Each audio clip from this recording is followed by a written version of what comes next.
Boa tarde, né? Esta é mais uma oficina do Clube de Programação, oficina do dia 27 de julho de 2021, e nós estamos começando agora a nossa hora júnior. Lembrando que agora as horas júniores são, na verdade, cada uma hora e meia júnior, né? A gente vai tentar seguir aí com a hora júnior por um período um pouquinho maior que uma hora, para a gente conseguir vencer um pouco mais rápido uma série de conteúdos que seriam interessantes o pessoal ter no seu repertório o mais rápido possível. Tá? Então, para a hora júnior de hoje estão previstos esses problemas que já tinham sido elencados na semana passada, né, para fazer aí um panorama sobre problemas e algoritmos em teoria dos números. Então, a gente fez uma introdução ao assunto na hora júnior anterior, e agora a gente vai continuar, então, com o assunto de teoria dos números, com esses 3 problemas, certo? Pedindo aí para todo mundo que está participando da nossa transmissão ao vivo, ou quem está assistindo a gravação, que, por favor, venha aqui na planilha, né? E coloque a sua presença na coluna correspondente à hora júnior, ok? Não deixa para fazer depois. Bom, então, para começar, a gente vai ter esse primeiro problema aqui, que é o UVA 583. Este problema, o enunciado dele, vou tentar descrever de modo rápido, mas é bastante simples. A gente vai receber na entrada padrão uma lista de números, a lista termina em 0, o 0 não deve ser processado, né? Ele está ali apenas para marcar o fim da entrada, e todos os outros números que forem passados, eles vão estar aí entre menos 2 na 31 e 2 na 31, né? No intervalo aberto inteiro entre menos 2 na 31 e 2 na 31. Quer dizer, é um int com sinal, né? Mas a gente sabe que eles não são nunca iguais a menos 1, nem iguais a 1. Então, se o inteiro não é 0, ele com certeza é pelo menos 2, ou no máximo menos 2. Tá? O que a gente tem que fazer é fatorar, né, decompor em fatores primos cada um desses números. Então, é um problema para a gente, dado um número, dado cada um desses números aí, achar a decomposição única em fatores primos do número. E se o número for negativo, a gente coloca um menos 1 na frente da decomposição. Tá? Então, é basicamente aplicar o teorema fundamental da aritmética para esse conjunto de números. Tem que ficar um pouco atento ao formato que é especificado, né? Então, esses operadores, o operador de multiplicação tem que ser um x minúsculo, e para todo x aqui na saída padrão, e para todo sinal de igual, a gente tem que cercar a esquerda e a direita de espacinhos, não pode ter espacinho sobrando no final da linha, né? E quando a gente está tratando de um primo que aparece na decomposição de um número com multiplicidade maior que 1, né? Ele aparece naquela decomposição mais de uma vez, então a gente imprime esse primo tantas vezes quantas forem quantas for a multiplicidade daquele primo na decomposição do número em questão. E os fatores primos têm que ser impressos também em ordem crescente. Tá? Então aqui a gente tem, por exemplo, né, menos 132 é menos 1 vezes 2 na sexta vezes 3. Ok? Esse é o formato da saída, é um pouco chato para trabalhar, mas, em resumo, o que a gente tem que fazer é decompor um número em fatores primos. O número ele é um pouco grande aí, né? Da ordem de 1 bilhão, 10 a nona, né? 2 na 31 é aproximadamente 2 bilhões e alguma coisa. Tá? Então, a gente sabe que vai ter que ter um algoritmo de fatoração bem rápido, porque se a gente for querer executar algum número de operações proporcional a 1 bilhão para cada número, não vai dar. Né? A gente espera aí executar cerca de 3 ou 5 vezes 10 na sétima operações por segundo, né?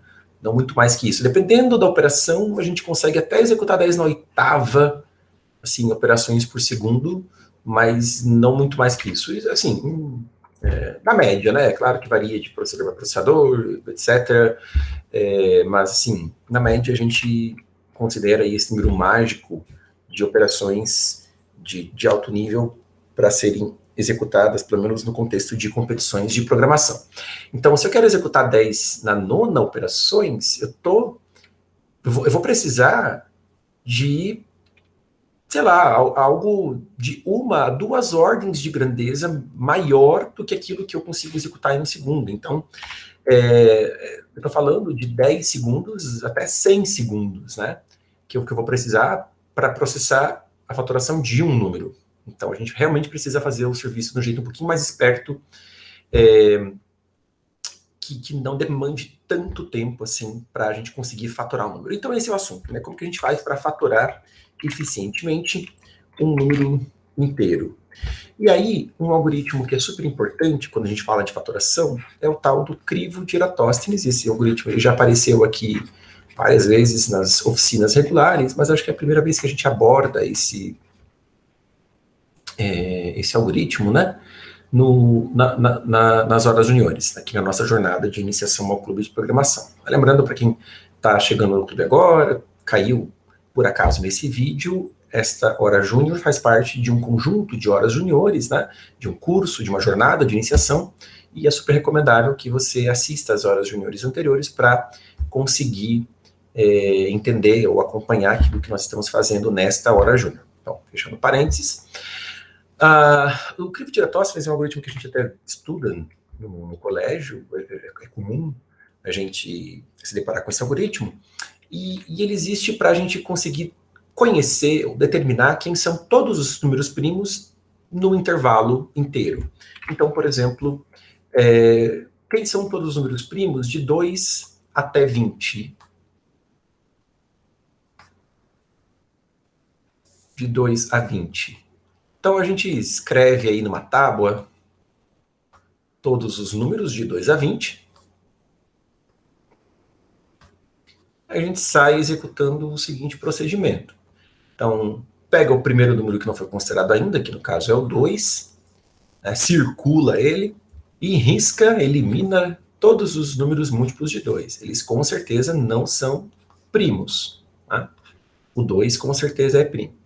Agora, o próximo número que não tiver nem circulado nem riscado, com certeza ele é primo, né, porque ele não é múltiplo de nenhum dos primos que apareceram antes. Então ele é primo também, que aqui no caso é o 3, e aí a gente elimina todos os múltiplos de 3 que ainda não foram eliminados, como é o caso do 9, como é o caso do 15 e só. Né. Próximo número é o 5, que é primo também, 10 já foi eliminado, 15 e 20, 7, 14 já foi eliminado, 11 já pulou para fora do intervalo, 13, 17 e 19, e aqui estão todos os primos de 2 a 20. A gente pode implementar em linguagens de programação de dois jeitos o crivo de Eratosthenes, né? Você pode pensar em ter um vetor de bits, vai aí de 0 a n, e para cada posição i desse vetor, você vai ter um 0 ou um 1, né, uma bandeirinha, uma flag, indicando se aquele número é primo ou não. Então, inicialmente, a gente começa com esse vetor todo inicializado em 1, né? Todo número é primo até que se prove o contrário. A gente vai ignorar o que acontece nas posições 0 e 1 desse vetor. A gente começa aí setando, né, o 2, bom, o 2 com certeza é primo, então deixa o 1 lá, e aí a gente vai pulando de 2 em 2 todas as posições desse vetor, né? Então vamos para o 4, para o 6, para o 8, e assim por diante, e cada uma dessas posições a gente troca aquele 1 para 0, vai baixando as flags, né? E a gente já sabe que aqueles números não são primos. Depois a gente pega o próximo número que é primo, né? Que ainda está com a sua flag levantada, no caso aqui vai ser o 3, então a gente vai pulando no vetor aqui de 3 em 3, né? Baixando a flag de todos os múltiplos de 3, e assim por diante. Então, assim a gente consegue determinar todos os primos do intervalo de 2 a n, tendo um vetor, um array, né, que é um array de bits, uma bitmask, né, em que cada bit associado a um número indica se aquele número é primo ou não. Esse é um jeito de implementar esse algoritmo. Tem um outro jeito, que é um pouco mais econômico em espaço, mas que em complexidade de tempo é equivalente.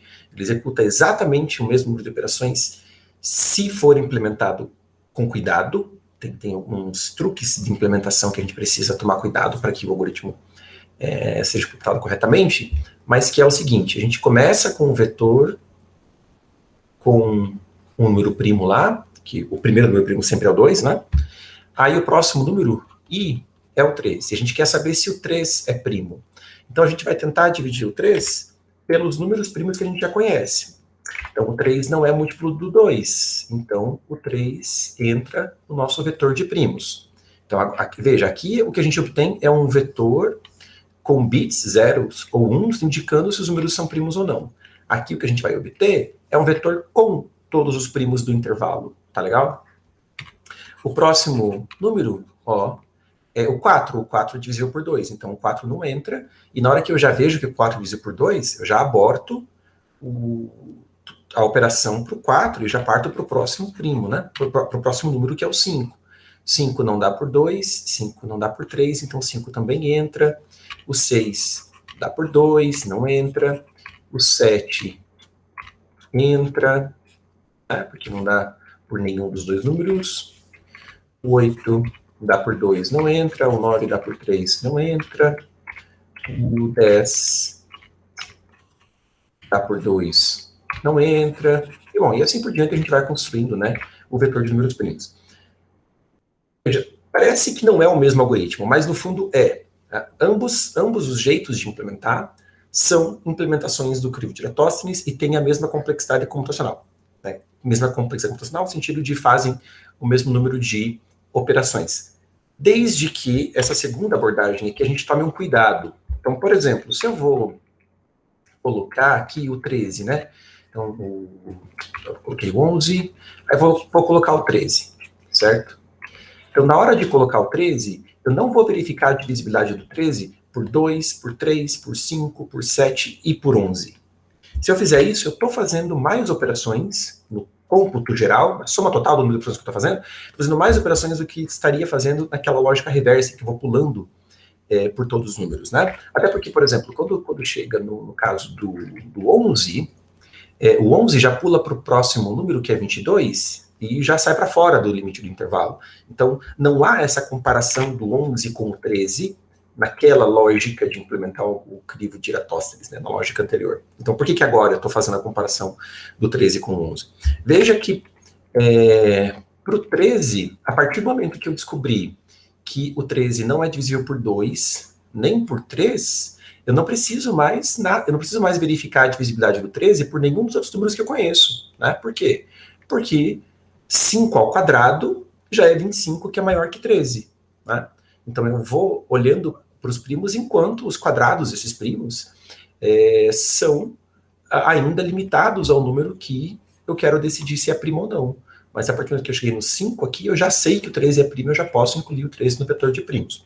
Implementando assim, eu executo um número de operações. E qual que é esse número de operações? Então, se eu quero achar todos os primos de 2 até n, o crivo de Eratosthenes executa um número de operações assintoticamente, né? Aqui o Ozão, como a gente já conversou em horas júniores anteriores, né? Então é assintoticamente limitado superiormente pela função n log n. Então, o número de operações executadas aí, um upper bound assintótico para esse número de operações é n log n. Legal? Bom, n log n, aí a gente volta aqui para esse problema, puxa, 2 na 31, né, que é cerca de 2 vezes 10 na nona, eu vou ter que executar 10 na nona operações vezes log de 10 na nona, isso ainda é muita coisa, né? Eu não posso querer executar esse número de operações aqui nesse problema. Mas aí a gente tem que lembrar uma coisa, veja, aqui o que a gente quer fazer com esses números é fatorar esses números. Né? E quando eu quero fatorar um número, eu não preciso, sei lá, eu quero fatorar um número n. Eu quero fatorar um determinado número n, por exemplo, 190, que é o exemplo ali, né? Eu não preciso conhecer todos os números, desde 2 até o maior número primo que tem antes do 190. Eu não faço ideia de qual seja esse número, meu palpite que seria ali, talvez 189, sei lá, algum número ali perto do 190, né, que fosse o maior número primo, enfim. Um primo P menor que 190, tá? Eu não preciso conhecer todos esses 190, eu não preciso saber a informação para todos esses 190 números, quais são os números primos, né? Não preciso dessa quantidade tão grande de números primos. Para fatorar os 190, basta eu conhecer os primos de 2 a 13, né? 13 ao quadrado é 169, o próximo número primo é 15, e 15 ao quadrado já é 225, né? Já ultrapassa o 190. Então, conhecendo todos os primos de 2 a 13, isso é suficiente para fatorar o 190. Olha só. E por que acontece isso, né? Então, os primos vão ser 2, 3, 5, 7, 11 e 13. Então, o 190 eu vejo que ele dá por 2 uma vez, né? Então, o 190, quando eu divido o 190 por 2, eu vou ficar com... Eu sou péssimo em conta de cabeça, acho que é 95, né? Então, beleza, isso é 2 vezes, e aqui fico com 95, ah, bom, já tem aqui até. Aí, veja que o problema agora se resume a fatorar o 95, né? A fatoração do 190, ela é colocam 2 vezes, e aí vem a fatoração do 95. Né? E eu já começo, inclusive, na lista de primos a partir do 3 para fatorar o 95, ok? Então, eu tento dividir o 95 por 3, não consigo, tento dividir por 5, né? Na hora que eu divido o 95 por 5, eu fico não mais com 95, agora eu fico com 19, tá? Porque eu estou colando aqui do problema. E veja que o próximo primo que eu pego, que é o 7, apesar de eu ter até falado, a gente não precisa nem de todos os primos do 2 até o 190, a gente precisa só dos primos de 2 até 13, mas a gente nem precisa usar todos esses primos. Por quê? Porque agora o número que eu preciso fatorar é o 19, né? E o 7 ao quadrado já excedeu o 19. Então eu nem preciso olhar, eu nem chego a olhar para o 11, nem chego a olhar para o 13, né? Porque uma vez que o primo da vez, né, o primo que eu estou considerando, varrendo aí a minha lista de primos, se o quadrado dele ultrapassar o que me restou do número, porque a gente está justamente tentando otimizar esse número de operações para fatorar um número, através de uma dessa estratégia que é uma estratégia de divisão e conquista, né? A gente, toda vez que já encontra um divisor primo do número, a gente já divide o número por aquele divisor primo e fica só com a parte que falta fatorar. Então, a gente reduz o problema a um subproblema, né? A gente pega a instância original do problema e transforma ela numa subinstância do mesmo problema. Então, o número que eu tenho para fatorar agora é 19, e o primo que eu estou considerando é 7, então eu nem preciso mais ficar olhando para os primos da minha lista, eu já sei que como o que restou não é 1, porque às vezes você vai dividindo, né, o número, e o que sobra no final, e o que resta é 1. Aqui não restou 1. Pô, não restou 1? Então o que restou, com certeza, é um número primo, é o 19. E veja que o 19 nem estava na lista ali, né, dos números que eu precisava conhecer para fatorar o 190, porque realmente ele não precisa estar na lista. Se no processo de fatoração foi o 19 que restou ali na série de divisões sucessivas, o 19 é o último primo da fatoração do 190, ele entra ali na decomposição, tudo bem? Então veja que para fatorar o número n, eu preciso primeiro conhecer todos os primos de 2 até a raiz de n, né? Isso eu faço com o crivo de Eratosthenes. E se eu tenho, por exemplo, aqui, né, uma lista de números primos para fatorar, eu já posso, antes de ler esses números primos, antes de começar a processar a entrada, eu já pré-computo uma tabela de todos os números primos que possam ser necessários para mim, né? Eu sei aqui que, no pior caso, eu vou ter um número da ordem de 2 vezes 10 na nona, então, sei lá, até primos até 10 na quinta, né? É suficiente eu gerar. Pega e gera todos os primos até 10 na quinta. Eu vou executar aí um número de cerca de 10 na quinta, log 10 na quinta. Isso dá para rodar em um segundo tranquilamente. Aí, uma vez que eu tenho pré-computados todos os primos numa tabela global lá que eu preciso, aí eu sigo lendo a entrada, cada número da entrada, e o processo que eu preciso fazer para fatorar cada um dos números é só ir olhando, né, para a lista de todos os primos que eu já construí. Então, eu não vou executar mais operações, um número de operações assintoticamente superior ao próprio número de operações que eu executei para gerar esses números primos todos, né? Então, no final das contas, o que domina assintoticamente o processo de fatoração é é o próprio crivo de Eratosthenes que a gente tem que fazer, que a gente tem que executar para gerar todos os números primos, né? É claro aqui que a gente tem uma quantidade de números que a gente não conhece qual que é, mas tudo bem, esse é daqueles problemas do estilo múltiplas entradas, múltiplos casos de teste numa única entrada, e a gente não costuma, assim, se preocupar muito com isso, né? A gente, se o enunciado do problema não fala nada sobre o número de instâncias que vão estar na entrada, geralmente, via de regra, esse número não é lá tão relevante assim, e a gente poderia considerar a complexidade apenas no processamento de cada entrada, e aqui no processamento de cada entrada a gente vai ter o número de operações que é O de raiz de n log raiz de n, né? Que é assim, o que importa mesmo, o que domina assintoticamente aquilo que a gente vai executar é o próprio crivo de Eratosthenes para gerar todos os primos. Depois que a gente gera todos os primos, fatorar os números acaba ficando fácil, né? E tranquilo, ok? Então, é isso que a gente vai fazer, tá? A gente vai implementar o crivo de Eratosthenes e implementar um código de fatoração, tudo bem? É claro que eu já poderia, na medida que vou fatorando o número e vou conhecendo os primos dele, né?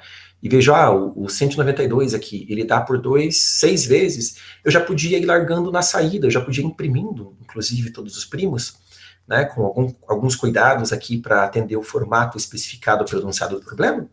Mas eu não vou fazer isso, eu vou fazer uma abordagem um pouquinho mais genérica, um pouquinho menos específica para esse problema, para tentar gerar um código de fatoração que vocês podem usar depois para outros problemas, tá? Então, no código que a gente vai fazer, ao invés de só largar os primos, ir largando, né, os primos na saída, o que eu vou fazer é preencher um vetor de números primos, que eu vou chamar de Q. Eu vou preencher o vetor de números primos, que são todos os primos que eu encontro na decomposição do meu N. E para cada número primo Q, eu vou ter a multiplicidade daquele primo associada. Tá? Então, por exemplo, lá deixa eu pegar o 192, né? O 192, que é o meu N. Eu sei que o meu 192, ele é 2 na sexta vezes 3, né? Então, eu vou preencher lá dois vetores, o Q e o M.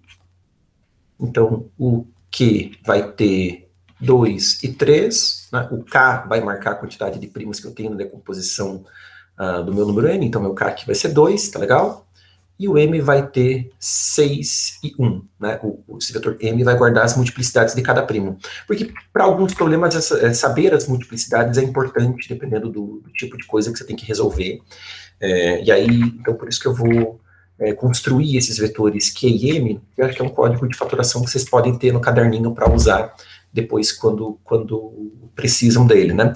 Claro, eu poderia guardar com repetição aqui todos os primos, mas isso seria um pouco Bom, dependendo do problema, isso ia ser um pouco chato, porque se você quer saber a multiplicidade de cada primo, você teria que contar, né, quantas vezes aquele primo aparece na decomposição. Então, assim, já fica o código que dá bonitinho, né, a decomposição desses dois vetores, QM, e ainda preenche essa variável K, que indica o número de primos distintos na fatoração, e assim a gente consegue trabalhar com o problema, talvez, de um modo mais interessante. Tudo bem? Alguma dúvida sobre o que a gente vai fazer aqui no código, sobre o enunciado do problema, sobre crivo de Eratóstenes, sobre fatoração? Alguém tem alguma pergunta para fazer, pessoal? Não. Não? Beleza? Bom, vamos embora, vamos codar. Então, peraí, janela...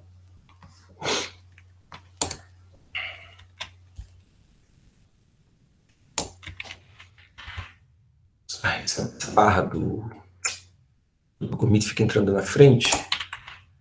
Então, esse aqui é o VA583. Vou botar vocês no meu fundo. Que daí qualquer coisa aqui... Opa, mas eu estou no meu diretório de ensaio.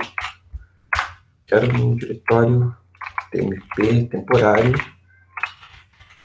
E depois compartilhar com vocês este código aqui no Dropbox do clube. E aí vocês podem ver lá tudo que a gente desenvolveu aqui na oficina, tá legal? Então, beleza. A gente vai ter um vetor P, que é o vetor de todos os nossos números primos que vão ser gerados pelo crivo de Eratóstenes, tá legal? A quantidade de números primos que vão ser gerados eu vou chamar de π. π por causa da função π, é uma função de três números que indica o número de números primos que você tem antes de um número n. Então, π de n é o número de números primos que você tem até n, menores que n, na verdade. Então, eu gosto de chamar o número de números primos gerados pelo crivo de Eratóstenes de π. Isso é só questão pessoal mesmo. Como eu chamei esses primos, quer dizer, aqui é a lista de todos os primos conhecidos que eu gerei pelo crivo de Eratóstenes. Então, eu vou ter aquele vetor Q global. Eu deixo tudo global, tá? A gente não se preocupa muito com esse tipo de coisa em programação competitiva, para focar mais naquilo que realmente é relevante, como, no caso, os algoritmos e as lógicas. O que é justamente os primos que vão compor a decomposição, compor decomposição é boa, né? Que vão compor a decomposição em fatores primos do nosso número n, que for lido, né? Então, que vai ser aí o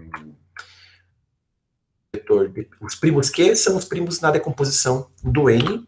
A cada um desses primos é associado a uma multiplicidade, e eu ainda tenho a variável K, que guarda o número de primos distintos na decomposição.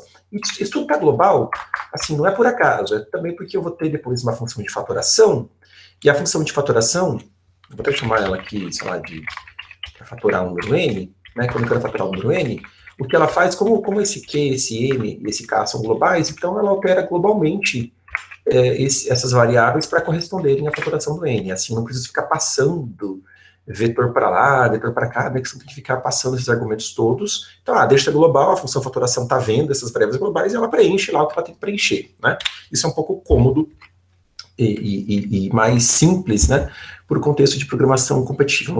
É uma mão na roda. É claro que em códigos um pouco mais sérios, a gente não faria esse tipo de coisa. A gente, então, daria um jeito de a função de fatoração retornar mesmo a decomposição, uma estrutura, assim, uma coisa um pouco mais arrumadinha. Aqui a gente tenta fazer do jeito mais simples possível, tentando minimizar esse número de coisas que as funções passam para lá e para cá, umas para as outras, tudo bem? Então a gente vai ter uma função de fatoração, né, que vai receber esse inteiro n e vai preencher aqui a decomposição do n nessas variáveis que m e k, só para vocês entenderem o que eu estou fazendo.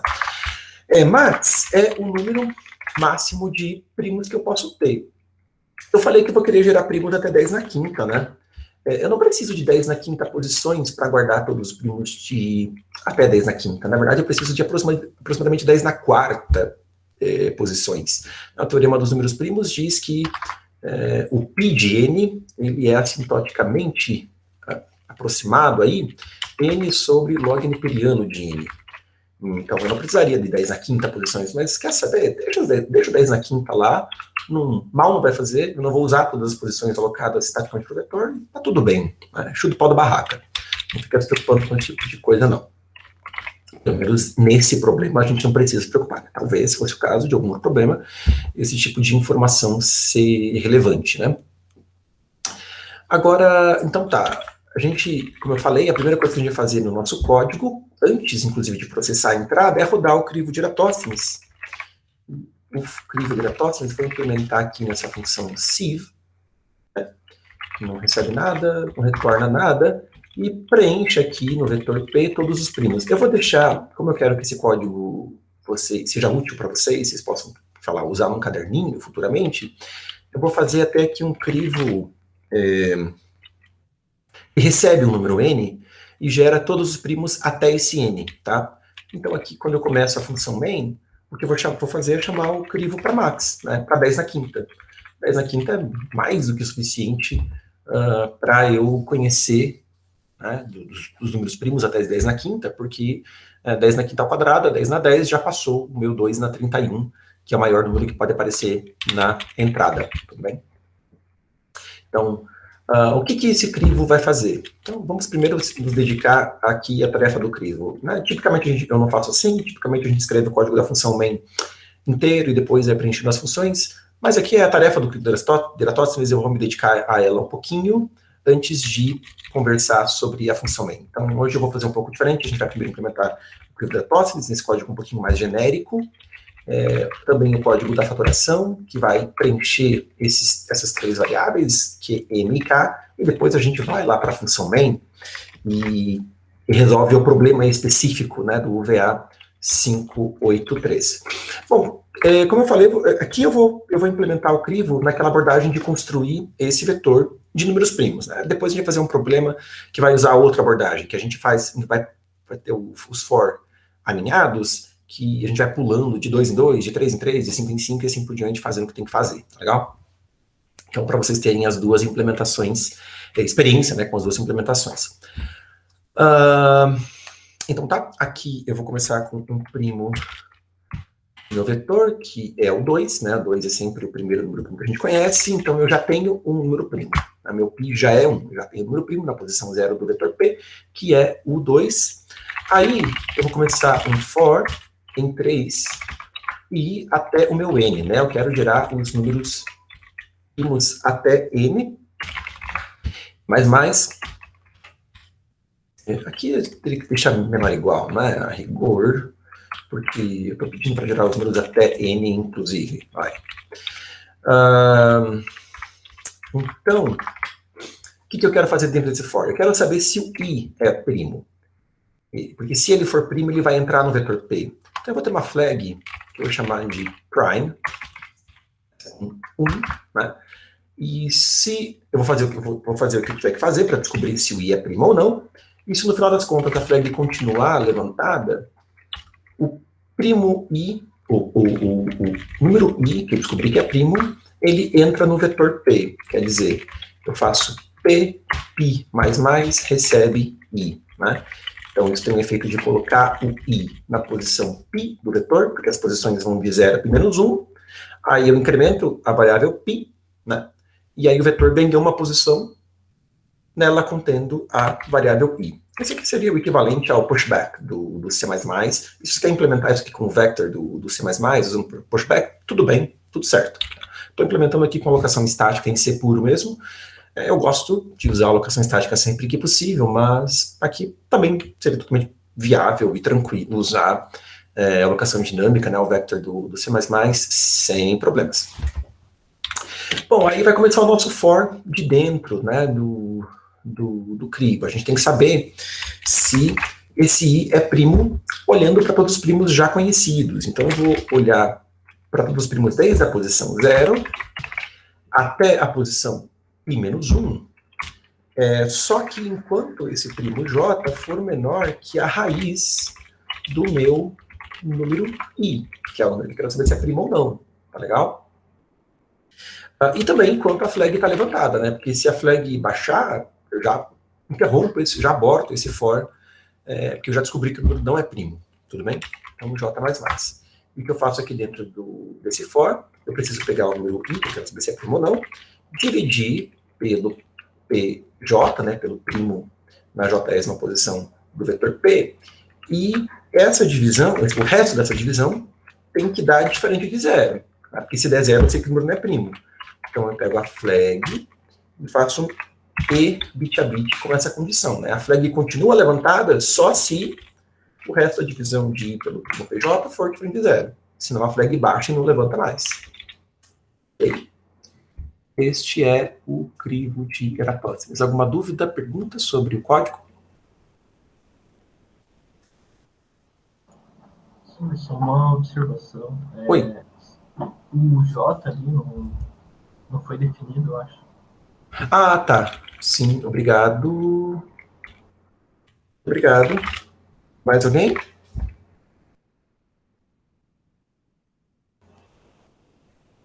Não? Beleza. Vamos para o código de fatoração. Então, como é que eu faço? Conhecendo a lista de todos os primos que eu preciso conhecer nesse vetor P, que tem tamanho π, como é que eu faço para escrever nesses vetores Q e M a decomposição do N em fatores primos? Então, inicialmente, a gente não conhece nenhum fator primo ainda. O nosso K é zero. Né? K é o tamanho de ambos os vetores Q e M. Esses vetores vão crescendo à medida que a gente descobre fatores primos da decomposição do N. Então, eu começo a olhar todos os primos desde o 2, né, que é o cara que está lá sempre na posição 0 do vetor P, e sigo olhando primos enquanto eu ainda tenho primos, né, enquanto i é menor que π, mas também eu preciso olhar se o primo na posição i ao quadrado, né, ele respeita, ele não ultrapassa, não excede o que me restou do n. Né, porque lembrando que toda vez que a gente encontra um primo que é um fator primo do n, a gente vai dividindo o n, a gente vai dividindo quantas vezes conseguir, inclusive por cada primo encontrado, para fazer essa estratégia de divisão e conquista que nos dá aí um código até que bem eficiente para implementar a fatoração. Eficiente entre aspas, né? Porque isso aí tudo ainda vai ficar algo da ordem de raiz na n. Sorry. Vai ficar tocando o telefone lá, não vou levantar para atender. Vai ficar na ordem de raiz na n, né? A gente tem que conversar um pouco sobre isso, porque raiz de n é uma complexidade interessante, é um algoritmo eficiente para fatorar o número n? Na verdade, não muito, né? Deixa eu fazer até uma observaçãozinha aqui. Imagina que, quando a gente trata de algoritmos entre os números, a gente toma muito cuidado sobre a análise da complexidade desses algoritmos, né?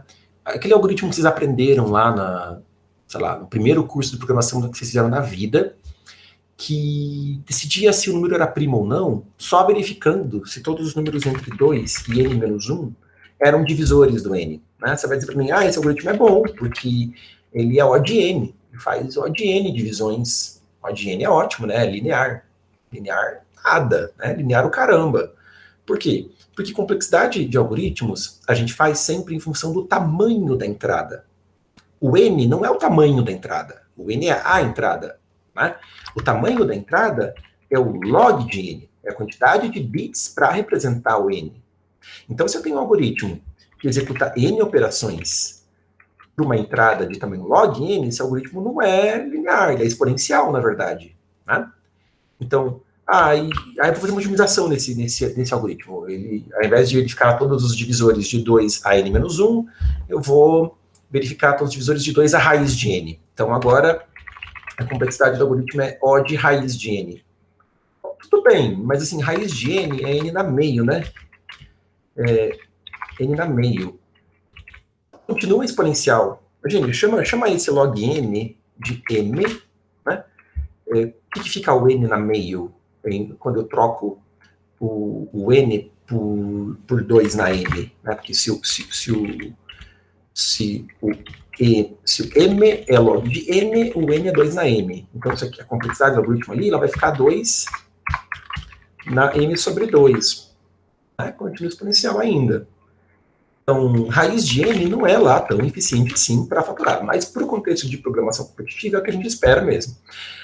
Existem algoritmos um pouquinho mais eficientes para fatoração? Existem. Mas não existe algoritmo polinomial, por exemplo, para fatorar números inteiros. E graças a Deus que não existe, né? A gente tem aí,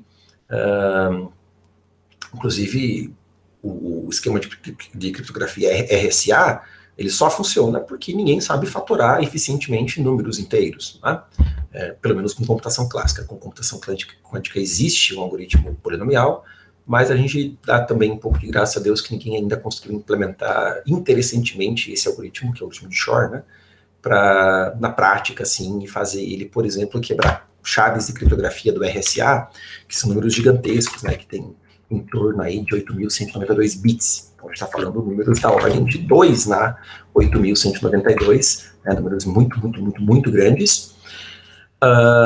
E a gente não consegue, em número polinomial, no tamanho da entrada, né, quer dizer, polinomial no expoente, nesse 8.192, a gente não consegue fazer a fatoração do número, e eu estou falando demais, abri demais o assunto. Eu só queria mesmo chamar a atenção um pouco para essa questão de complexidade de algoritmos de teoria dos números, porque isso é importante, né? Às vezes as pessoas fazem confusão com isso e acham que é um algoritmo O de n, quando n é entrada, é um algoritmo linear, mas ele não é, tá? Bom, vamos lá, então. Aqui eu estou fazendo o meu forzinho no i, verificando todos os primos da minha lista de primos. As condições são enquanto eu ainda tenho primos, enquanto o quadrado do primo não excedeu o n, né? Para cada primo desses, o que eu vou ter que fazer? Tem que verificar, né, se esse primo i, que é o primo da vez, é um divisor do n. Então, se o n dividido pelo primo pi dá resto zero. Se ele der resto zero, o que eu tenho que fazer? Opa, encontrei um fator primo na divisão do n. Agora, eu preciso saber quantas vezes que esse fator primo divide o n, né? Então, eu já sei que esse primo pi ele vai entrar na decomposição, então ele vai entrar lá no vetor Q. Por enquanto eu vou deixar o K sem incrementar, porque eu vou ter que descobrir não só o késimo elemento do vetor K, mas também o késimo elemento do vetor M, né? Então eu vou deixar para incrementar o K no final, quando eu também descobrir a multiplicidade desse fator primo na decomposição do N. Por enquanto, essa multiplicidade começa com zero, né? E aí eu vou contar quantas vezes eu consigo dividir o N pelo primo PI. Então, enquanto eu consigo dividir, eu incremento a multiplicidade do primo PI na decomposição do N e divido o N. A gente vai dividindo o N. Toda vez que a gente consegue dividir, a gente divide. E aí, no final, K mais. E beleza, aqui está, às vezes, um erro que as pessoas esquecem, né? Acham que aqui já acabou a fatoração. Mas tem que sempre lembrar daquele caso em que, se esse for terminou, você ainda não necessariamente terminou de fatorar o número, né? Pode ser que tenha sobrado alguma coisa lá que é diferente de 1, como foi o que a gente fez no exemplo da lousa, que tinha sobrado aquele 19 lá, lembra? Se for o caso, quer dizer que o que sobrou do número também é um fator primo do número, ele também entra na decomposição do número. Então, entra lá que posição K, o que sobrou do N, com multiplicidade de 1, né? Com certeza com multiplicidade de 1, K mais também. Beleza? Aí o nosso algoritmozinho para fatorar um número N, tá? Com complexidade ordem raiz de N. Conhecendo de antemão, né, todos os primos necessários através do crivo de Eratóstenes. Alguma dúvida?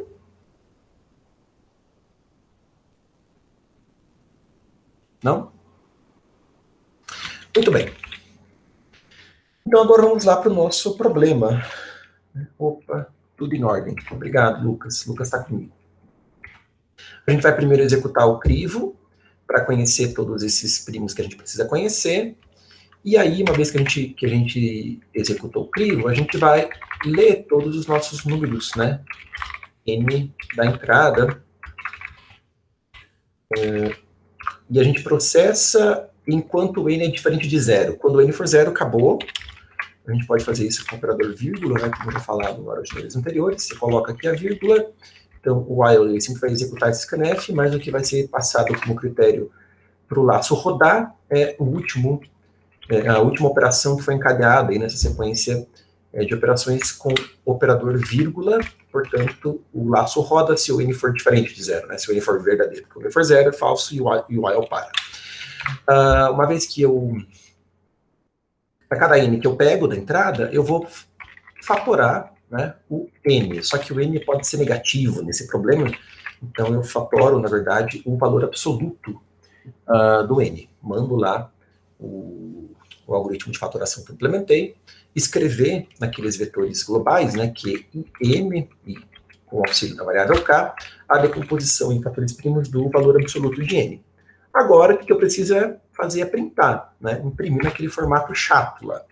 Então, eu tenho que imprimir número igual, né, então, o número n igual, e pode ser que antes de imprimir os primos na decomposição do n, eu ainda tenho que imprimir o menos 1, né?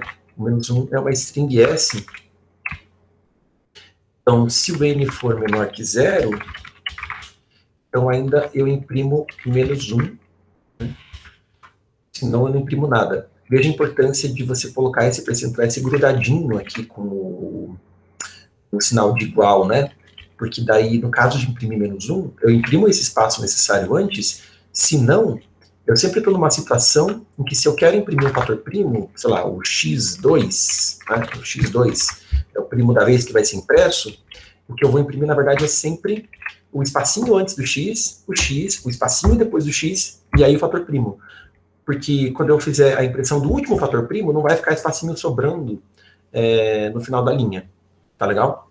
Então, você sempre deixa para imprimir todos os espacinhos juntos, junto com o x que você precisa, porque daí não sobra espacinho no final da linha. Tá legal? Então, aqui eu tenho todos, coloquei o menos 1, se é o caso, e aí vamos fazer, né, varrer a decomposição do número n em fatores primos, eu sei que são k primos, de 0 a k menos 1, que estão lá no vetor q, só que cada um desses primos tem uma multiplicidade, então eu tenho que contar, né, aquela multiplicidade para poder imprimir o primo QI tantas vezes quantas for a multiplicidade daquele primo na decomposição do n.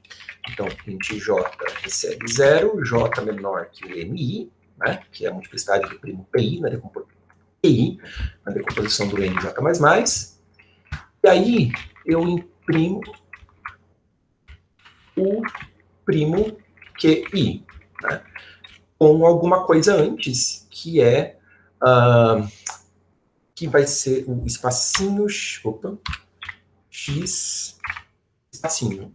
Só tem que tomar cuidado, porque na primeira vez que eu for imprimir um número primo, eu não vou imprimir esse espacinho x espacinho, eu vou imprimir só um espacinho, né? Exceto se eu tiver impresso o menos 1. Se eu tiver impresso o menos 1, daí eu imprimo espacinho x espacinho. Então, para controlar esse tipo de coisa chata, eu gosto de fazer isso sempre com uma flag first, né? Que é uma flag que marca se aquilo que você está imprimindo é a primeira vez que você imprimiu, tá? Então, a gente vai fazer assim, ó. Eu vou começar, a cada n, essa flag first, inicialmente eu começaria lá com 1. Aí, a primeira vez que a gente imprime um número primo, né? Quando eu vou imprimir o número primo, para saber se aqui a string que eu vou imprimir é espaço ou espaço x espaço, então uma string %s, eu vou usar a flag first, né? Quer dizer, se for a primeira vez que eu estou imprimindo um fator primo, se essa flag first estiver levantada, eu imprimo só espaço, senão eu imprimo espaço x e espaço, beleza? Só que está invertido aqui, né? O que vem depois da string. E aí, sempre que eu imprimo um número primo aqui, a flag é baixa. Tá legal? Então, essa flag vai ficar levantada até a primeira vez que, que um primo for impresso, porque depois que imprimir um primo, a flag vai baixar. Tá?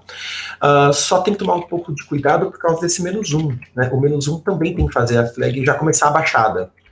Então, o first começa levantado só se o n for maior que 0, senão o first já começa abaixado, e aí eu já vou imprimir, inclusive, espacinho x espacinho, já para o primeiro primo que for impresso. No final da linha, ainda tem que no barrinho, né? Dúvidas, perguntas? Não? Eu gosto bastante desses negócios de flag first, eu uso bastante nesses problemas que tem que imprimir uma série de coisas com espacinhos e tal. Hoje em dia, esse tipo de coisa já não é mais tão relevante para a maratona de programação aqui no Brasil, né? Aqui no CPC, porque mudaram as regras da competição e a gente não tem mais aquele presentation error, né, que tinha antigamente. Mas os online judges ainda têm presentation error. Então, se a saída não corresponde exatamente à saída esperada, inclusive na quantidade de espaços em branco, de caracteres brancos, né, você toma o presentation error. Ok? Dúvidas, perguntas, comentários? Não? Vamos, então, compilar e testar e submeter.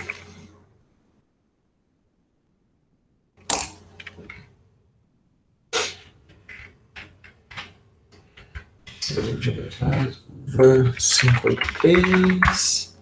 Deu os erros. Opa, nenhum erro, legal. Deixa eu botar uma entrada.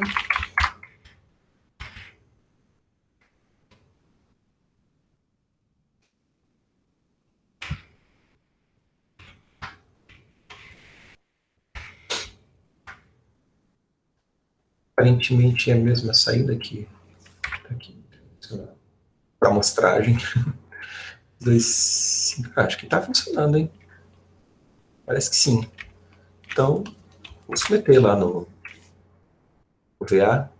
Eu sempre gosto de usar o VJudge, porque a interface do VA ninguém merece.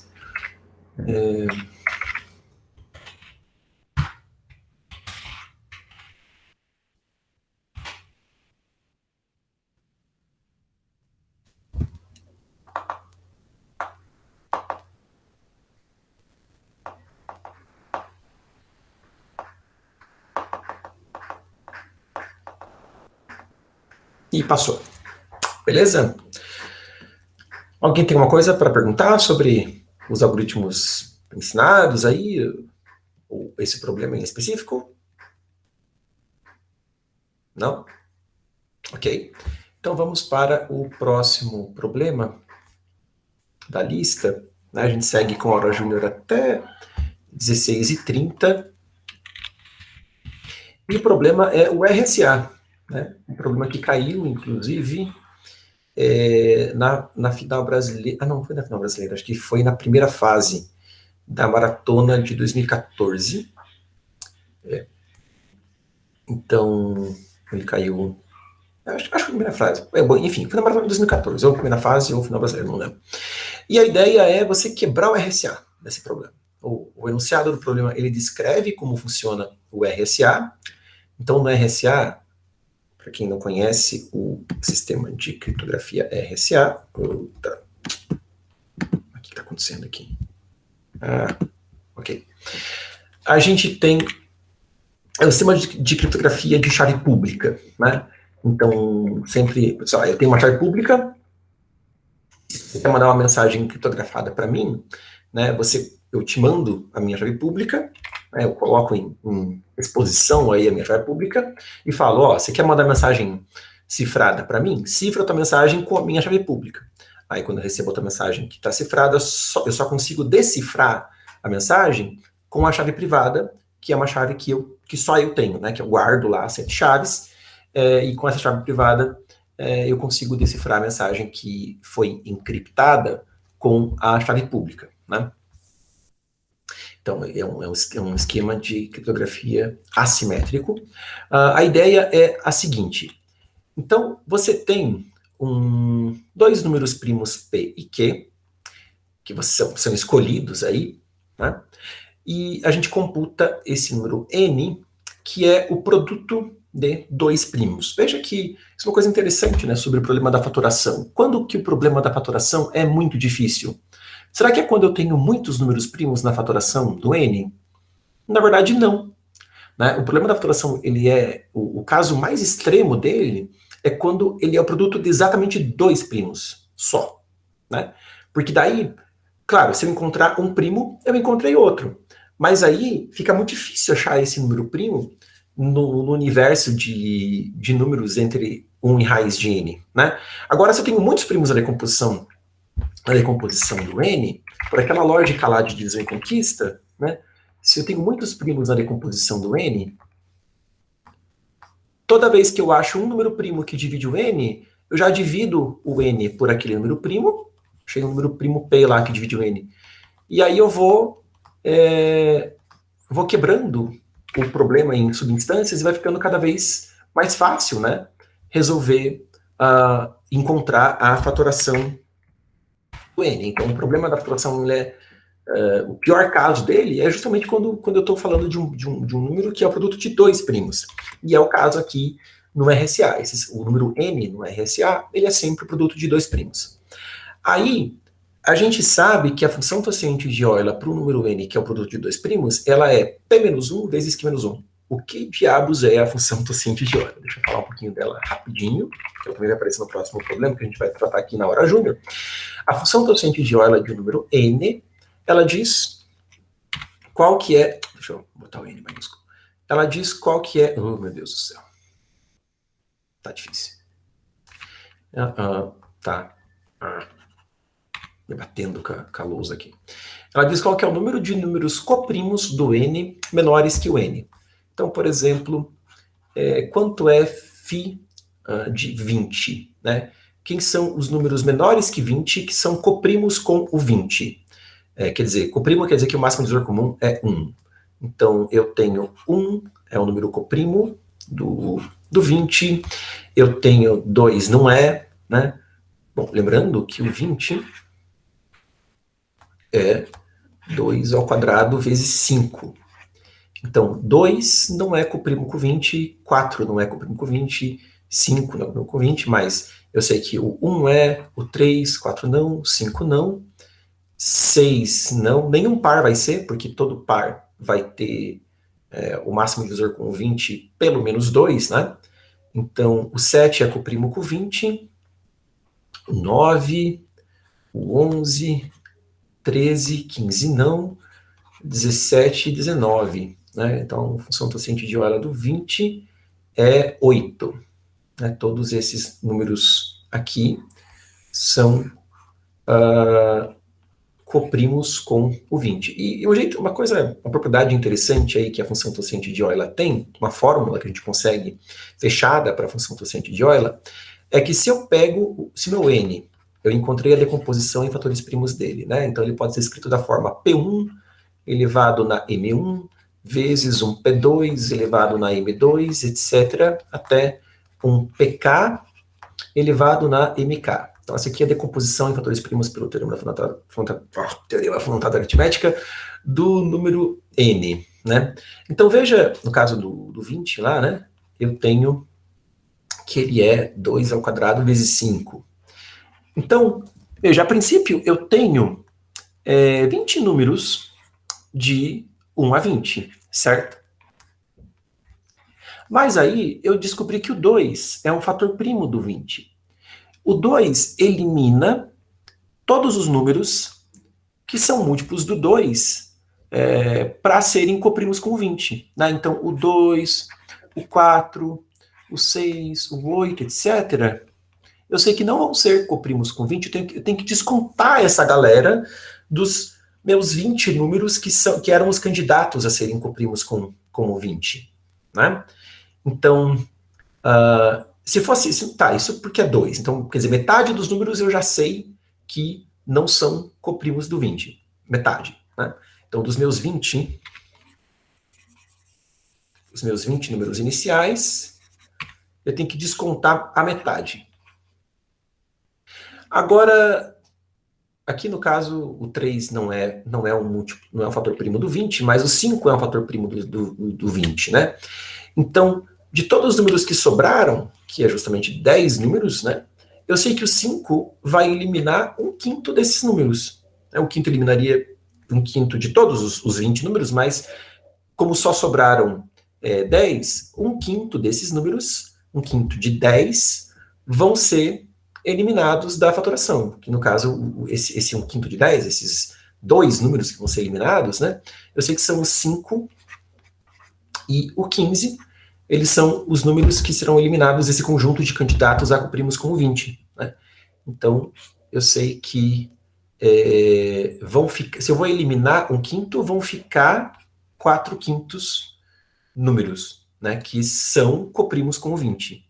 Né? 4/5 é 1 menos 1/5. Veja que meio é 1 menos meio. Então, genericamente, a função torcente de Euler de um número n, a gente pode escrever como sendo o n vezes 1 menos 1 sobre P1, vezes 1 menos 1 sobre P2, e assim por diante. Né? No caso particular, em que n é o produto de dois números primos, então se n é da forma p vezes q, se meu n é p vezes q, a função torcente de Euler de n vai ser n vezes 1 menos 1 sobre p, vezes 1 menos 1 sobre q, e assim, lembrando que esse n aqui é pq, né? Fazendo as contas, não vou fazer aqui, mas é só uma distributiva, você vai ficar justamente com p menos 1, q menos 1. Tá legal? Vou abreviar as contas aqui só pela questão do tempo. E que é o que é falado aqui na descrição do problema. A função torcente de Euler, porque n é o produto de dois primos p e q, ela é p menos 1 vezes q menos 1. E aí, o que a gente precisa? A gente precisa encontrar, ou é encontrado, né, um inteiro e que satisfaz o seguinte: esse e, ele é pelo menos 2 e menor que a função torcente de Euler de n, e ele é coprimo com o φ de n. Tá? É importante que esse e seja coprimo com o φ de n. E a gente também precisa encontrar um d, que é o inverso multiplicativo do e módulo φ de n. Tá legal? Lembra que eu falei na hora júnior anterior, que quando a gente está falando de um número que não necessariamente é primo, né, se eu estou falando lá de um número nzão, que não necessariamente é primo, o a ele sempre vai ter inverso multiplicativo, módulo n, se somente C, A e N são coprimos, né? Então, como eu escolhi um E que é coprimo com a função torcente de Euler de N, né, o E é coprimo com o φ de N, então o E tem um inverso multiplicativo, e esse inverso multiplicativo é o D, né? Então, assim, eu sei que o D e o E, um é inverso multiplicativo do outro, módulo φ de N. Ok? Então, essa é a apresentação dos atores da história aí. Né? Eu tenho o P e o Q, que são os primos da decomposição do N, e eu tenho o D e o E, que são dois números aí que são escolhidos, né? O inverso multiplicativo do outro, módulo φ de N. O que é a minha chave pública? A minha chave pública é justamente o par de inteiros N com E. N com E é a minha chave pública. E a minha chave privada é N com D. Né? Então, eu tenho esses dois números E e D, que são o inverso multiplicativo do outro. Um deles vai ser a minha chave pública, outro vai ser a minha chave privada. Ok? E se eu quero encriptar uma mensagem M, uma mensagem é um número, né? Sempre é um número. Tudo que eu tenho que fazer é pegar o M e elevar a chave pública. Né? Eu elevo a chave pública, que no caso é o E. Eu levo o M ao E, módulo N, e isso é a minha mensagem cifrada. E se eu quero decifrar a mensagem, eu preciso pegar essa mensagem cifrada, e é só elevar a mensagem cifrada à minha chave privada, ao meu D. Né? Com isso eu consigo recuperar a minha mensagem M. Ok? Tudo isso módulo N. Então, o desafio é, dados o N, o E, que é a chave pública, né, e a mensagem cifrada. Então, eu tenho o N, o E, que é a chave pública, e a mensagem cifrada.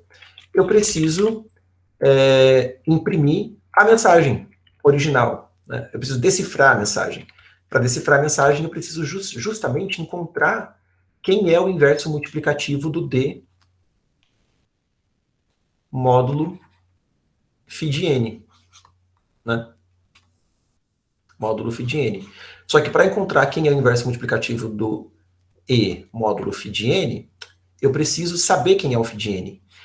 E para saber quem é o φ de N, eu preciso conhecer os primos P1 P e Q, que são os primos aí na decomposição do N. Então, para encontrar o inverso multiplicativo da chave pública módulo φ de n, preciso calcular o módulo φ de n.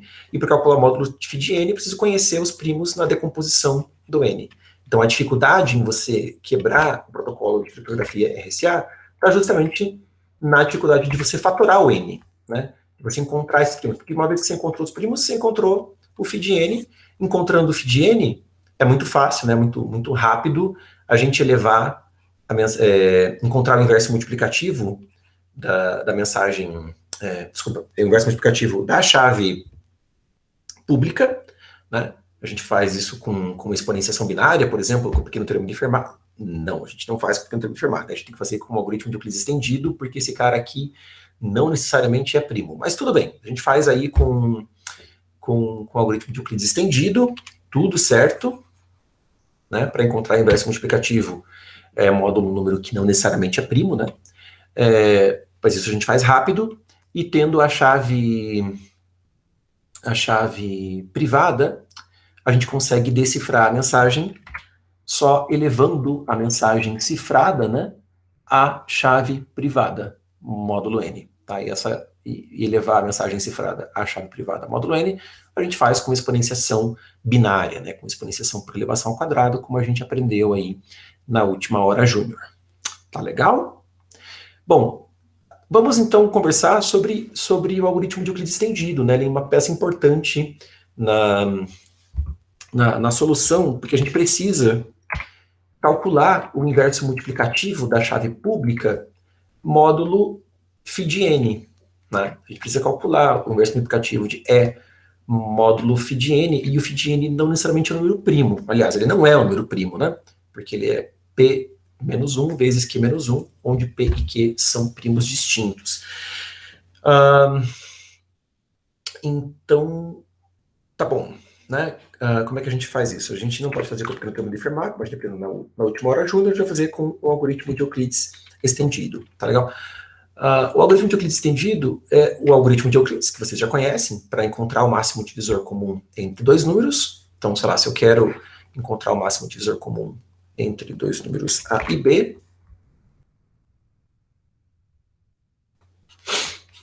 a gente faz isso recursivamente, né? Quer dizer, se o B é zero, a gente devolve A. Se não, o que a gente devolve é o máximo divisor comum entre B e A mod B, né? O que é uma coisa interessante aí sobre o algoritmo de Euclides é que o mesmo algoritmo, a mesma estrutura do algoritmo, a gente pode aproveitar para fazer um serviço um pouco maior do que apenas calcular o máximo divisor comum entre A e B, né? A gente sabe que a equação ax mais by igual a d, ela sempre tem solução quando o d é o máximo divisor comum entre A e B, ou um múltiplo do máximo divisor comum entre A e B. Então, quando D é exatamente o máximo divisor comum entre A e B, essa equação tem solução, ax mais by. Na verdade, ela tem infinitas soluções, e o algoritmo de Euclides pode ser usado para encontrar uma delas, né? E tendo uma, você pode manipular essa solução facilmente e encontrar tantas outras quantas você precise, tá? Mas por que é importante a gente resolver essa equação, ax mais by igual a d? Para encontrar o inverso multiplicativo de um número, módulo n, quando A e N são coprimos. Então, veja, se A e N são coprimos, por que isso é importante, interessante? Né? Então, se A e N são coprimos, o inverso multiplicativo de A módulo N é o cara, né? Eu estou procurando, então, o cara que, multiplicado pelo A, dá 1 módulo N. Ou seja, eu quero achar alguém tal que menos 1 seja múltiplo de n, né? Quer dizer, o n possa ser escrito da forma n vezes k para algum inteiro k. Então, no final das contas, o a, eu quero achar esse inverso multiplicativo do a, tal que ele vezes o a, mais o n vezes esse k, seja igual a 1, né? Como a e n são coprimos, então se eu transformo esses caras aqui em incógnitas, x e y, essa equação tem solução, e uma vez que eu encontro essa solução, x, y, o x é o inverso multiplicativo do a módulo n. Legal, né? E como é que eu faço, então, para aproveitar o algoritmo de Euclides, né, e ter esse algoritmo de Euclides estendido aí, para encontrar uma solução da equação diofantina ax mais by igual a d, quando d é o máximo divisor comum entre a e b. A ideia é bem simples. Então, Euclides de AB, se o b é zero, a gente vai devolver não só a, que é o máximo divisor comum, mas a gente vai devolver uma solução x e uma solução y, né? A gente devolve uma tripla de valores em que x e y formam uma solução da equação diofantina ax mais by igual a d. Então, o d a gente sabe que é o a, né? A é o máximo divisor comum entre a e b quando b é zero. E aí, o x que a gente passa, bom, eu quero, né, um número que ax mais 0y igual a a. É só botar 1 no x e, sei lá, bota 0 no y que tá valendo, né? E aí você tem uma solução da equação diofantina que ax mais 0y igual a a. Agora, se não, o que a gente vai ter é um dx e y, essa tripla, recebendo o resultado da chamada recursiva de Euclides para b com a mod b. E a gente manipula esse x e esse y, e o que a gente devolve, no final das contas, é o mesmo d, né? O máximo divisor comum a gente só passa adiante, ele é o mesmo. E a fórmula para você obter o valor do x, porque veja, esse x e esse y que você recebeu, eles dizem respeito à equação dx mais a mod b e y igual a d, né? Só que você quer uma solução para a equação a vezes x mais b vezes y igual a d. Então, se você tem essa solução x e y dessa equação aqui, eu não vou fazer as contas agora, até por uma questão de tempo, porque eu quero terminar às 18 horas a hora júnior, mas depois vocês podem até verificar no papel, não é nada difícil de fazer as contas. O que você faz é o seguinte, você põe o valor do y aqui no A, e então o y que você recebeu, ele vai ser o x, que vai ser passado adiante, né? E o que você coloca aqui junto como coeficiente do b é x menos y vezes o quociente da divisão de a por b, tá? Então é aqui que você coloca, então vai ser x menos y, quociente da divisão de a por b. Isso tem a ver com um jeito de você tentar escrever o resto da divisão de a por b em função do quociente da divisão vezes o y. Bom, eu já estou fazendo as contas que eu falei que não ia fazer. Deixa eu abreviar e concluir logo de uma vez. Então, esse é o algoritmo de Euclides estendido, tá? E a gente precisa dele para calcular inverso multiplicativo quando a gente está falando de inverso multiplicativo módulo, um número que não é primo, como é o caso aqui do problema RSA. Bom, gastei um tempão aí para cobrir a teoria, mas de código mesmo não tem muito o que fazer. O código é curtinho e eu vou arriscar concluir em 5 minutinhos, nem que seja 5 minutos mais epsilon, tá bom, pessoal? A gente faz um intervalinho e vai para a parte regular da oficina, tá? Só antes de eu sair codando rápido, eu quero saber se, em relação a tudo que eu expliquei, tem alguma dúvida, comentário ou pergunta que alguém queira fazer. Aí a gente vai para o código. Então, tem alguém que quer perguntar alguma coisa? Não sei se... É que o código que eu tenho de Euclides estendida, ele tá, tipo, multiplicado por -1, essa equaçãozinha. Tudo bem. Acho que você pegar uma solução x, y da equação e multiplicar por -1 é para continuar funcionando, né? Porque você vai ter um múltiplo do MDC. Não, teria que ser -d. Ah, não sei, Fernando, eu teria que ver qual que é o código. Eu vou ver. O Euclides estendido que eu conheço é esse. O Uhum. Euclides estendido que eu conheço é esse e ele funciona, tá? Ele é a solução da equação e, inclusive, quando eu leciono discreta, um dos exercícios da lista é sempre provar que o algoritmo de Euclides funciona, o Euclides estendido, né? E que aquele algoritmo ali, com aqueles valores, de fato, formam de fato uma solução para aquela equação de Diofantina. E a prova é bem fácil, na verdade. Tá? Até desafio vocês aí a fazerem a prova no papel depois, verificarem que aquela solução é uma solução da equação de Diofantina. Bom, mas tem vários jeitos de fazer. Esse é só um. Acho que no final das contas tudo é equivalente, porque o número de soluções daquela equação de Diofantina são infinitas, anyway. Então, não me surpreenderia de outras abordagens serem comuns e aparecerem por aí, tá bom? Uhum. Alguém tem alguma outra pergunta? Não? Então, bora pro código. Aqui.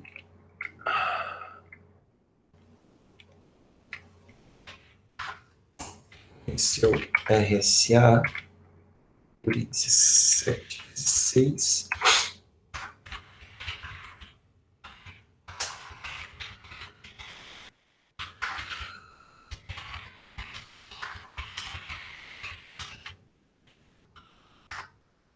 Então, só de um modo geral, para a gente lembrar, né, o que vai ter que fazer.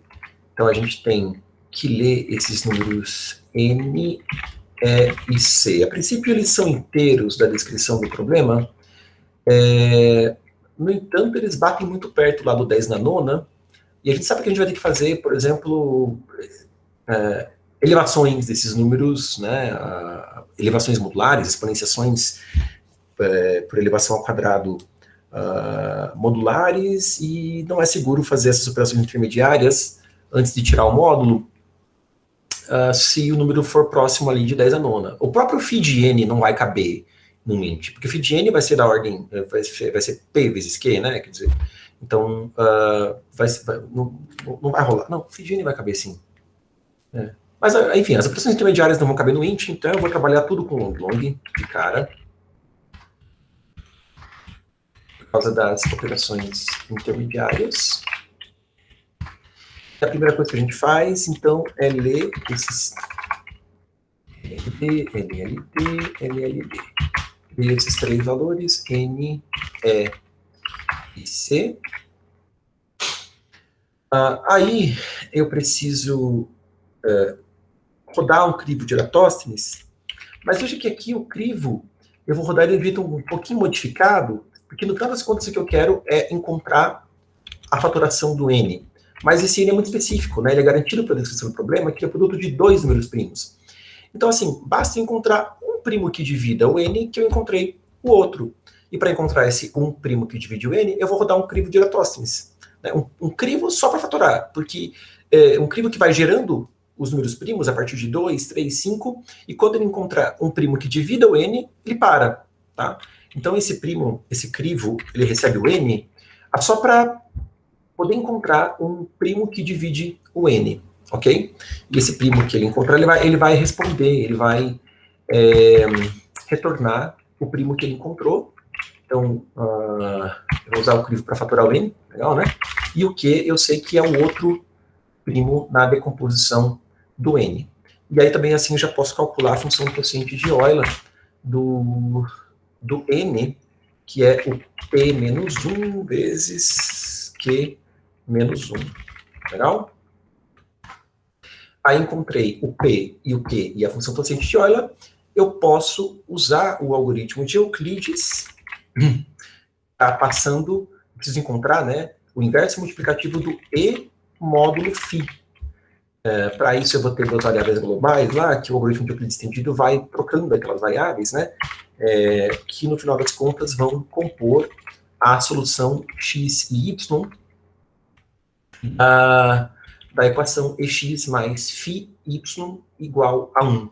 Né? Eu sei que E e φ são garantidos pela descrição do problema de serem coprimos, né? Então, quando o algoritmo de Euclides para de rodar, eu sei que o x é o inverso multiplicativo do E. O que eu preciso fazer com esse inverso multiplicativo é passar ele para o meu D, né? Eu sei que o D é o inverso multiplicativo do E. A chave pública, a chave privada é o inverso multiplicativo da chave pública. Tem só um probleminha.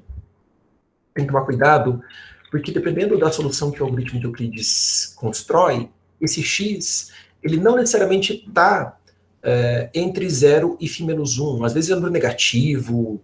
Então a gente precisa garantir que, de fato, esse número está entre 0 e φ menos 1. Né? Então, sempre que você roda o algoritmo de Euclides estendido para pegar inverso multiplicativo, para fazer alguma coisa modular, no final, pegue a solução que você precisa manipular e garanta que ela é um resíduo válido módulo o teu módulo. Aqui, no caso, é módulo φ. Né? Então, para garantir que o x é um resíduo válido módulo φ, eu preciso fazer x%φ, mas ainda assim, isso não dá conta dos negativos, né? Então, a gente soma φ e faz %φ de novo, só para ter certeza, tá? Que tudo que tem que ser feito está sendo feito, e D é um resíduo válido módulo φ, que é o inverso multiplicativo do E módulo φ. E aí a gente vai fazer o EXPBin, né, para fazer a exponenciação binária. Então, da minha mensagem cifrada,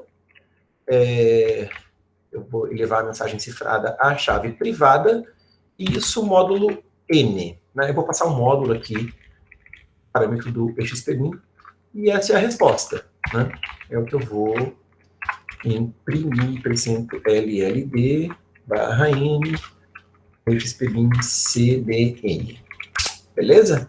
Agora é só tapar buraco aqui. Eu tenho que tapar o buraco do crivo, do Euclides e do EXPBin. Vamos embora. Vou dar um pouco mais rápido, porque a gente já discutiu esses algoritmos todos antes, né? Então, o crivo, aqui é um crivo modificado que recebe um n, e ele vai gerando todos os primos até encontrar um fator primo do n, né? Então, eu vou ter que ter lá um vetor de primos, max, e o meu max, se bota 10 na nona, 10 na quinta é sossegado. Começo o meu... apertei o super. Então, começo o meu vetor de primos com o 2, ele é o primeiro primo que eu conheço. Mas pode ser que o n já seja até múltiplo do 2, né? Pode ser que o n seja par. Então, se é o caso do n ser par, retorno 2, né? Então, nem faço nada, eu só vou gerando os primos e procurando pelo primo da decomposição do n, caso o n não seja par. Vou começar aqui um for, int recebe 3, enquanto... Eu vou deixar até vazio a condição do for, porque eu sei que eu vou encontrar um fator primo do n, com certeza. Estou pulando aqui, fazer mais, não tem problema.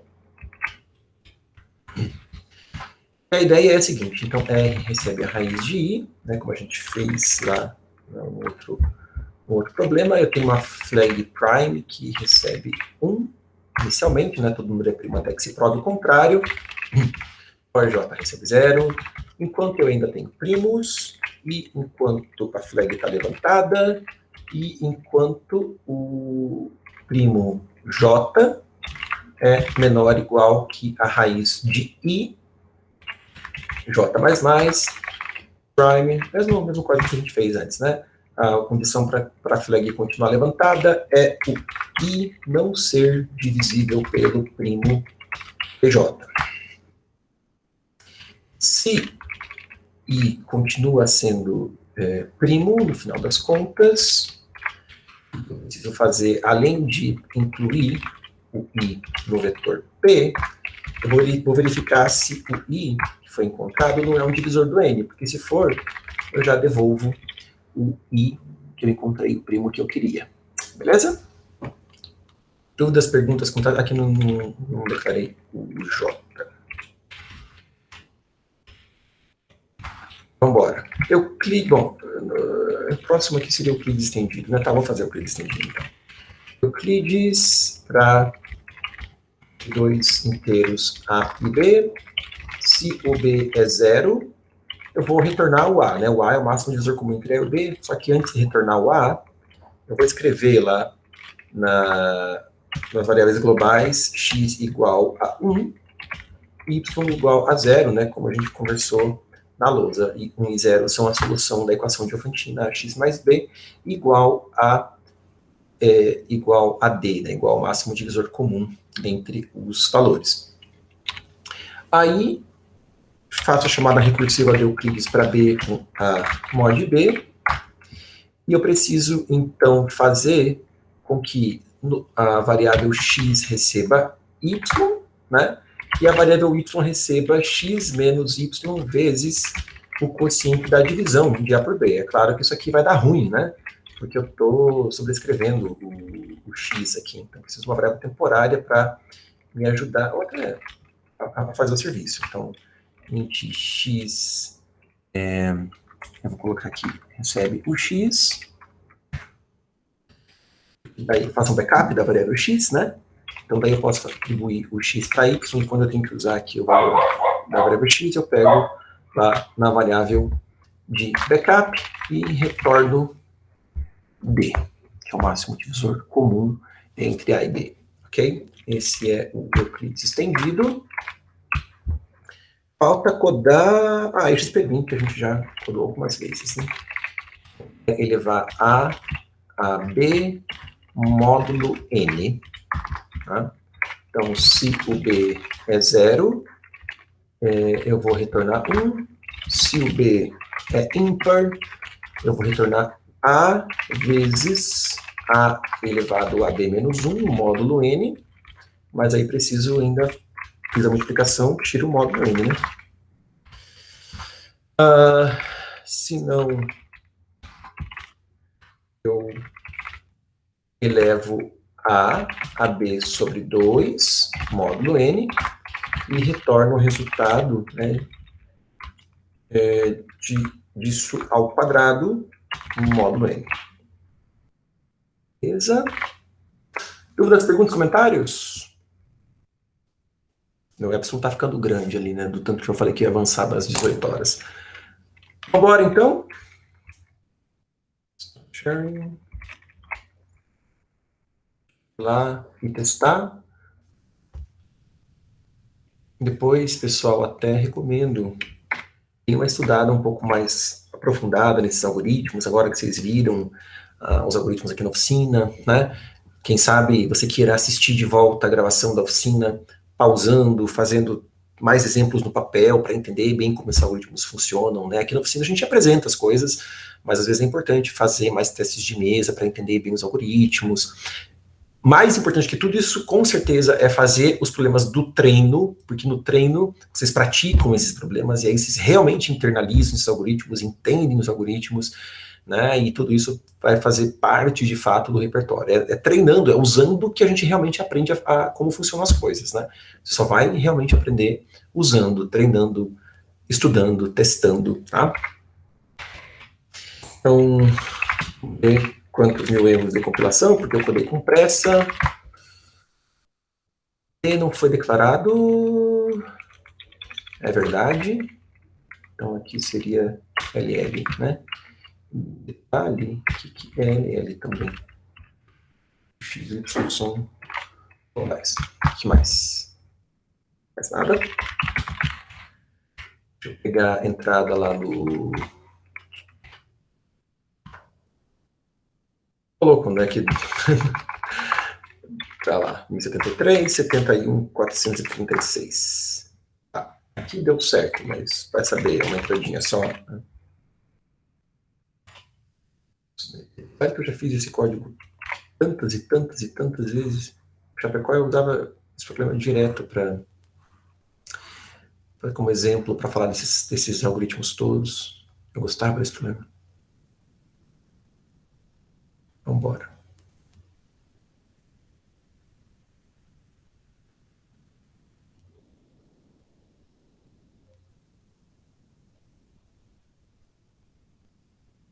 Nossa, como de talento.